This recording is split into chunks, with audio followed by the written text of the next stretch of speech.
కొనసాగలేకపోతున్నాం. మన చుట్టుపక్కల మరి ఈ లోకాన్ని చూసి ఈ లోకంలో ఉన్న ఆశల్లో మునిగిపోతున్నారు చాలా మంది. ఈ లోకమే శాశ్వతం అనుకుంటున్నారు.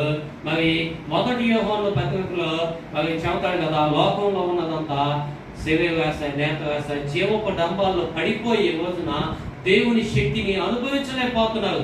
సిలువంట లోకంలో ఉన్న వ్యక్తులకి ఎలా కనపడుతుంది? వ్యక్తిగతముగా కనపడుతుంది. అది రక్షింపబడ్డ వాళ్ళకి దేవుని శక్తి అనుభవించేలా చేస్తుంది. ఆమేన్, హల్లెలూయా. ఈ రోజున నువ్వు దేవుని శక్తిని అనుభవించేలాగా మరి నువ్వు నడుచుకుంటున్నావా? నువ్వు రక్షించబడ్డావా? నువ్వు రక్షించబడితే నువ్వు ఎక్స్‌లెవెల్లో ఉండాలి. నువ్వు ఎక్స్‌లెవెల్లో లేకుండా లోకంలో నీకేం పని? లోకస్తులతో నీకేం పని? వెలుగుగా వెలగాలి కానీ లోకంలో ఉన్న వాళ్ళతో మరి లోకులతో నీకేం పని? నువ్వు కనిపెట్టుకొని ఉండాలి. ఇప్పుడు రక్షణ పొందుకున్న వ్యక్తి కనిపెట్టుకోకుండా లోకులతో సహవాసంలో పడిపోతున్నాడు. లోకమైన వాళ్ళు వెళ్తున్నాడు, డబ్బు సంపాదిస్తున్నాడు. డబ్బు సంపాదించి ఆస్తులు కూడా పెట్టుకుని ఏదో చేయాలనుకుంటున్నారు. అంటే దేవుని ఆజ్ఞ మర్చిపోతున్నారు చాలా మంది.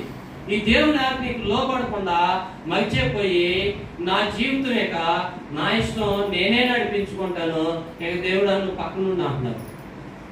హల్లెలూయా.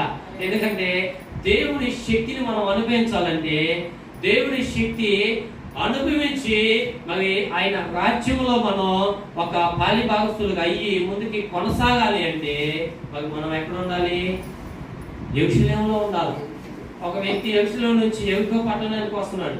అక్కడ ఉండకుండా లోకంలో పడి మునిగిపోదామని ఈ రోజున చాలా మంది బాప్తిసం తీసుకుంటున్నారు, మరలా లోకంలో కలిసిపోతున్నారు. ఈ ప్రశ్న అనేకుల్లో రైజ్ అవుతుంది.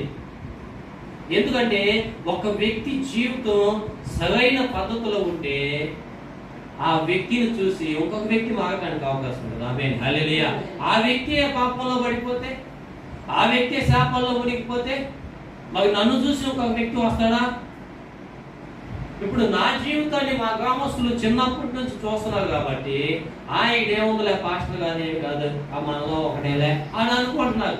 ఇప్పుడు యేసు ప్రభువు కూడా నజరేతులో ఉన్నప్పుడు మనం వడ్రంగి పని చేసి యేసేపు కొడుకే కదా, ఏముందిలే అని అనుకుంటున్నారు. మా కుటుంబంలో మన పిల్లోడే కదా, మన బంధువే కదా, ఏముందిలే అని అనుకుంటున్నారు.